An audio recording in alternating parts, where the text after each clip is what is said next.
കോൺഗ്രസ് നേതാക്കന്മാരെ മോശമായി ചിത്രീകരിച്ച് അവരുടെ പോസ്റ്ററുകൾ വലിച്ചു കീറി അവർക്കെതിരെ സാമൂഹ്യ മാധ്യമങ്ങളിൽ പോസ്റ്റിട്ട് മുന്നോട്ട് പോകുന്ന ഈ അശ്ലീല കാഴ്ച കണ്ടു നിൽക്കാൻ ഞങ്ങളെപ്പോലുള്ള പ്രവർത്തകർക്ക് സാധ്യം. KPCC ഭാരവാഹിത്വം MLA എന്നൊക്കെ പറയുന്നത് വളരെ ആലങ്കാരിക.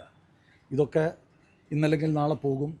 നമുക്ക് മുമ്പ് നടന്നു പോയ ആളുകൾ ഈ അടയാഭരണങ്ങളൊക്കെ അഴിച്ച് സാധാരണക്കാരായ കോൺഗ്രസ്സുകാരനായി മാറും.